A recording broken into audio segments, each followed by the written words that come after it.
Hi, welcome to International Hawaii on ThinkTech, where we showcase local import and export companies and the trade industry.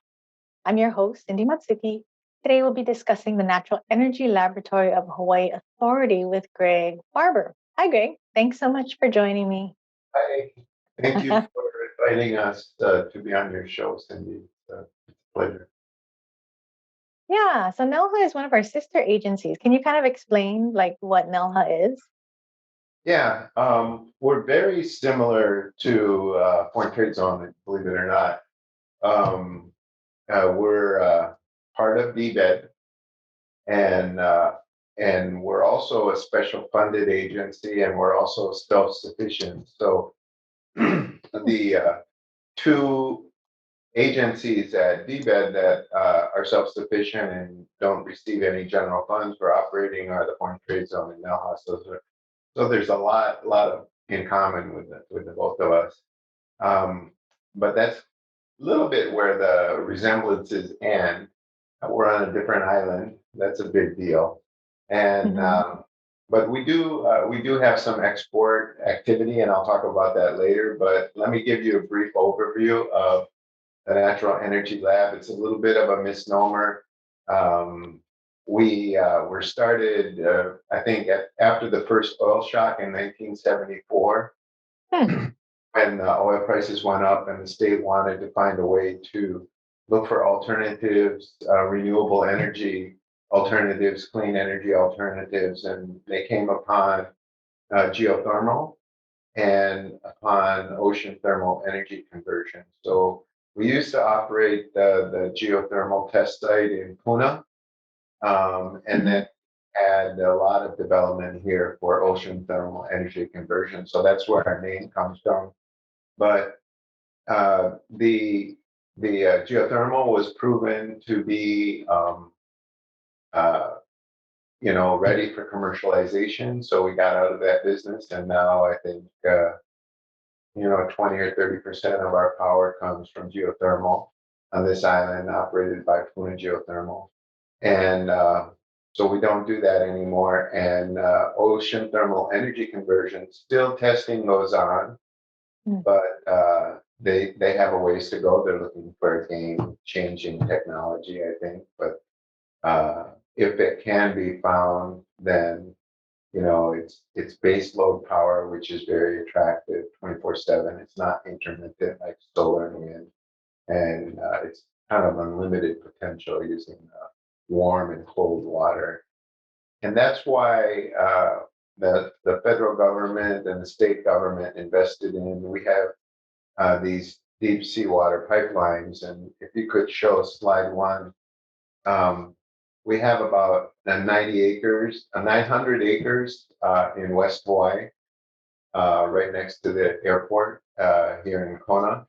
And also have, I guess, a 4 square mile offshore research corridor where our Wow. pipelines are located. And we're here because we have access to deep seawater very quickly for the ocean thermal energy conversion. Hmm. And we also have a lot of sunlight here because we're in the lee of the three major mountains. So high solar installation. And also you can see kind of coming in from the upper left, that black area, that's a lava flow from 200 years ago. So Wow. there's no soil here. It's all barren lava and there's Hmm. no rainfall here. You can see the Kona coffee belt there, the green area. That's where they grow the coffee. That's Mhm. where the rain stops. And so there's no rivers here and there's no runoff into the ocean. So that makes the water extremely pristine. That's one of the big advantages that we have is this pristine ocean water. And with the pipelines, you can look at slide two. We have a massive array of pipelines that go down as deep as 3,000 feet. And Wow. so we have three deep seawater pipelines. We have three surface seawater intakes. This was all developed for ocean thermal energy conversion. But it's not being used for that purpose. So it's been repurposed for aquaculture. So a lot of the work that is done here now is aquaculture. That wasn't the original intent, but the majority of the products produced here are aquaculture. So calling us the Natural Energy Lab, is a little bit, it's a little bit of a misnomer. Um, but you know, we have the ability to pump a lot of seawater, an incredible amount of seawater. We're permitted to pump 130,000 gallons a minute, which is a lot of. Wow. We pump currently about 25,000 gallons a minute, which is still a lot of water. It's half warm water and half deep sea water, which is cold, which is 40 degrees. It's very cold, nutrient-rich water. And the businesses here thrive because they can get warm and cold water and they can mix it to any temperature they want to be the most productive for whatever aquaculture animals they're growing. And so that's a huge comparative advantage that nobody else has. Um, and then so and then we also have this 900 acres. We leased land, kind of like the foreign trade zone. You lease some office space there. We have offices and we also have land. And about half of our revenues comes from the leasing of land, about 60 businesses here. And Wow. half of the money that we generate, our revenues comes from the sale of seawater. So we're a seawater utility. I think we're the only seawater utility in the world. And Hmm. interesting, our board of directors, the policy is to sell the seawater at cost. So whatever it costs us to pump the seawater is what we sell it for. So it's a very low cost, 20 cents a thousand gallons, which is very reasonable.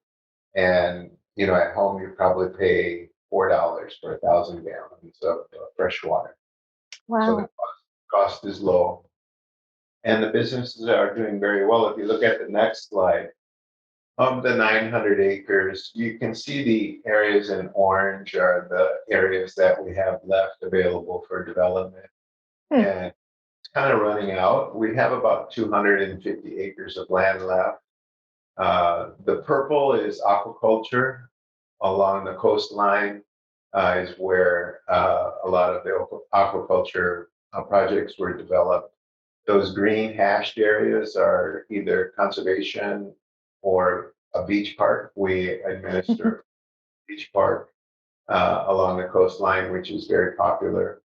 And then moving up towards the highway, you can see I guess, what are those yellowish kind of squares, kind of greenish yellow. Those are water bottling companies. And you can see the remainder of the land that we have available. But the majority of the businesses here, we have an economic impact of we hired Hero to do a study for us every 3 years, and that our economic impact is about $104 million a year.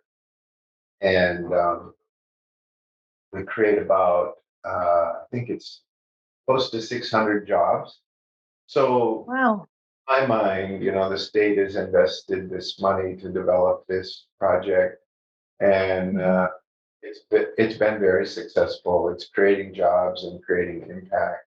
And what you're interested in is that it's creating exports to foreign countries. Mm-hmm. Mm-hmm. I want to mention one other similarity. There's so many. We are a foreign. We're approved foreign trade zone. We're one of are there 11 sites in Hawaii or 12?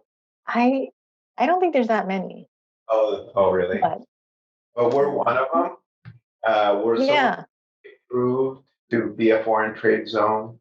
But there are no companies here that have activated their site. One of the closest companies is the Koyo, Mm-hmm. Koyo. the water bottling company, and they bring in plastics from Asia and then create the bottles and then ship it back to Japan. And they would probably They be don't the, want to. yeah, for whatever reason, I don't know, never have figured it out. I think it's because, they source their plastic from wherever the cheapest is. And so sometimes they do buy it from the United States, and sometimes Mm, sometimes they get it from Asia. I think it comes from all over the world, and I think mm, it was a little bit too complicated because of the changing sources for them. But I don't really know. But I know mm, one of the other foreign trade zones makes plastic bottles, right? In mm-hmm. Yeah. Kapolei, Campbell. yeah, Pacific Allied. Yeah. Yeah. Um, so, there's a potential benefit there. I know the foreign trade zone worked really hard to get a special exemption for the plastic bottler makers in Hawaii, and I think it's Mm-hmm. Hmm. US, you know, uh, Interesting. saying that it was too that the idea Homer Maxey came up with this idea, like many of the ideas at the foreign trade zone. Um, he his position was that it's too costly to ship empty plastic bottles from the mainland of air. So if we got that exemption, we could create some Hmm. jobs. Um, Yeah. But Koyo's doing yeah. that. So uh, um, Maybe they're not paying much in duties. I don't know. The duties may have gone down as well. Um, Yeah. So, out of all the companies, is there a percentage that are just starting up and still kind of using NELHA as a test bed? Or oh, are there more established companies? um, gee, that's a good question. We have a incubator building very similar to the foreign trade zone. Um, we had a warehouse in like foreign trade zone. We got a grant from the EDA to convert it into an office building. So very Nice. similar to what you did. We just copy you guys all the time. And so that's kind of in our research campus, which is a 6-acre site at the end of the road.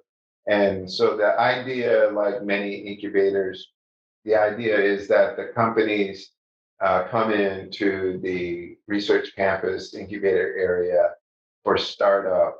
And then once they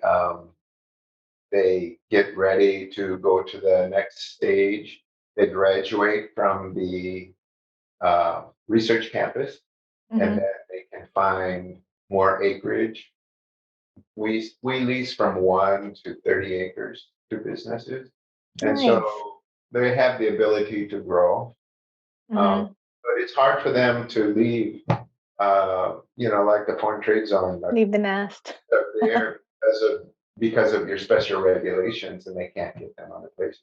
Here, the companies are here because of the seawater, and so it's hard for Hmm. them to move around the state. But Hmm. but I would say maybe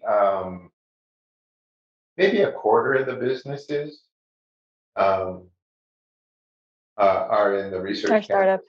I can talk about the rest of it maybe after the break. Okay. Yeah. Let's take a quick break. This is International Hawaii on ThinkTech Hawaii, and we'll be right back.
Hi, welcome back to International Hawaii on ThinkTech.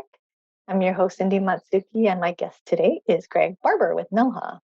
And so we're talking about some of the companies that are there at NELHA, and you mentioned that there are some that are exporting their products or their services. Can you talk about which companies are those and what they're doing? Yeah, so there's the biggest part of the exports from here is the aquaculture companies, and I think I have a graph of that showing the growth maybe over the last 20 years or so. Uh, Wow. you can see it's right around 30 million. It's been pretty stable for I would say the past 5 or 6 years. Now, this is the state, this is from your database, the Wiser Trade database that I get from you guys. And, uh, you know, this is state exports to foreign countries, and it's not just NELHA, but a majority of these exports, we believe, are from NELHA. I would say probably uh, 75% are from NELHA. And the companies here, the biggest exporters here are the shrimp rootstock companies. And a Huh. lot of people don't, it's kind of a common secret here. Yeah, I don't think people would think that. Hawaii has a really good reputation in global aquaculture. And because the Oceanic Institute and the University of Hawaii developed what they call specific pathogen-free shrimp. So what they are shrimp broodstock. So these are the mothers and the fathers that are grown here, and they're disease-free. So Wow. because we're so remote here in Kona, and we have this pristine water, they're able to grow shrimp Mhm. that can be exported anywhere in the world. So the land and labor in Hawaii is pretty expensive compared Mhm. to. So what happens is these shrimp are grown here, and they're large. They're maybe a foot long, some of them, and What? yeah, they're the mothers and the That's fathers, crazy. and then they to Asia and they lay eggs. They use them for broodstock, and after a year or a year and a half, they die because of the disease there, and then they buy more broodstock. But those shrimp are pretty expensive, and probably half of that export, maybe even three quarters, is shrimp broodstock to Asia. Very, very, Wow. and then those shrimp So are they'll pay a premium for those. grown out. Those are the white shrimp you see in the Costco, and they probably Huh. started here and they were shipped to Asia and they were grown out and then And then they shipped. came back. So really interesting story. And there's two kinds of shrimp rootstock grown here: the white shrimp, which are the Baname, and then the black tiger shrimp, the Manadon. Those are also grown here, and those are also shipped to Asia. But the majority are the white tiger. I'm sorry, the white Baname shrimp. And there's also an operation on Kauai, I think Kona Bay, which actually they started here, but they're on Kauai now, and I think they also export shrimp to Asia. So it's a big deal, and it's Hmm. very built to Hawaii. They're exported live, they're exported by air. Being Wow. to the airport here makes it easy to get out. Hmm. Able, Pressure. yeah. And so we It, also export abalone. wow. These are all high value products. Abalone very high value because it takes 32 months to grow, and so Wow. abalone exported to Japan live, but it's difficult, to export live shrimp, live abalone, but uh, they're going to establish. They're starting to build a canning factory here, and they're going to. Wow. That's easier for export. So hopefully, Hmm. increase. That's a Japanese company, Kowa, Kowa, a big, big distributing retail company in Japan. And Interesting. also the other exports of aquaculture. There's a lot of other hatcheries here, like a majority of the oysters that are planted in the Pacific Northwest in the US are started here by Taylor Seafoods. The Manila Huh. clams planted in the Pacific Northwest are started here, and they're shipped to um, Pacific Northwest for raw, but that's not a foreign export, but it is export from Hawaii. And then another Huh. big company here, one of the largest companies here, Sinotech, which they're, I guess, are a big rock star, and they're listed on NASDAQ. They're the only company here listed on NASDAQ. They've been here for a long time, and Wow. they grow bioastin and spirulina. Mm-hmm. You can find both of those at Costco, so they must be big, right? And so Do they they've been. actually process? Did they process it at NELHA, like into the pill form? They do. They used to in the past. They used to ship it to New Zealand of all places for processing, and then it would come back here, and then they would uh, uh, further process it here and then sell it. But right now, everything is being done here locally, Wow. and Interesting. and so their exports have grown dramatically. Uh, you know, I think from I was looking on the Wiser Trade database, and it shows seaweed exports from Hawaii going from 0 to 3 million, or almost 4 million in 3 years. So that I don't know that, but I can assume nobody else is shipping seaweed out, and algae is considered seaweed. Wow, that is They export crazy. it. They That's have great that they have their whole operation. Yeah, it is. They have, I would say, well over 100 people there, and Wow. jobs here are good jobs. They're the UH study found that they 25% were STEM related jobs, so that's a good thing. Oh, nice. So And so uh, all their algae is grown using like the ocean water? well, half of the algae it uses they use half of it. They use the seawater. They grow it in fresh water, but they have these ponds. You could probably see it on the first slide, maybe not.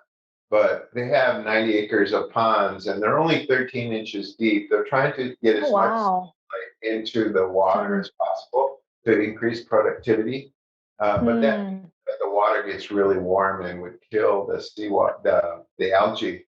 So what they do is they run pipes, metal pipes with the cold seawater in those ponds, like a radiator does, to cool them Oh, at the correct temperature. So they use a lot of nice. water cooling the ponds, which is unusual technology, but they developed it here. Hmm. Um, then I wanted to talk about the water bottling companies. It started, I think, around 2004 or 2005, and I remember when the first companies came and met with us. Uh, I was in Seiji Naya's office then, and we thought they were crazy. They wanted to desalinate seawater and bottle it and then ship it to Japan. And but sure enough, they did it, and it worked out really well. And if you could see on the Wow. slide number 5, the market's been soft recently. It used to be as high as $30 million a year. I think most of these exports are from companies at NELHA, and now it's reduced about half since what is that, 2011, but it's still Hmm. $1 million a year, and that is bottled water shipped to Asia, mainly Japan. I use the Coke Hmm. for I think water, beverages, or something, but I think almost all of that is bottled water. So when you look at it, we are a big source for exports from Hawaii. If you count the bottled water and if you Mm-hmm. all the The aquaculture, bioastin. and I think we can continue to grow. I think we have more potential to increase our exports. One of the things we've probably got a minute or so left, but I wanted to get in there that one of our new initiatives, we started an aquaculture accelerator. And Oh. the idea is to um, develop technologies that will grow aquaculture globally. So we're not trying to grow food for Hawaii's people, and we're not trying to do research. We're trying to attract companies that can use our unique resources like the seawater, Mm. develop technologies that can Mm. afford it. So it's a kind of like a high tech thing. Yeah. A lot of times we think, Developing like scalable tech. yeah, a lot of times we think of, like IT, information technology, and medical technology, but this one is ocean technology is Ocean what we're trying to technology. export. So I think we're That's just getting awesome. started, but I think it's got a lot of future. But That is awesome. What kind thank you. of companies, like if you do have space left, what kind of companies are you looking for or would be a good fit to Yeah, apply for space? we think that there is more potential for aquaculture companies.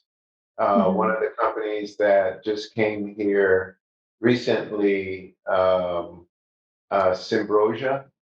They grow algae and feed it to cattle to reduce methane production. And Interesting. yeah, I think a lot of the methane produced in the world comes from cattle. And it's from burps, by the way, and the methane. And not what else everybody thinks, but Do they like to eat algae? they put That in seems just a weird. little bit of this red algae that is grown in Hawaii naturally. And they put it in as a feed additive, like 1%, and it reduces the Oh, methane in I see. their stomach. And they want to, I think they're looking for more acreage. They want to start production. They've done their research. And Yeah, I we, would think that would be a popular product. but any ocean technology related, and that includes ocean conservation technology, finding Oh, save the ocean. A yeah, lot yeah, yeah. of investing in that now because the oceans are not doing that well. Yeah, Plastic pollution and all definitely. that problem. We need more sensors for that. Before we wrap up, I wanted to ask, is your facility open to the public? Like, can anybody just come and walk around and get a tour?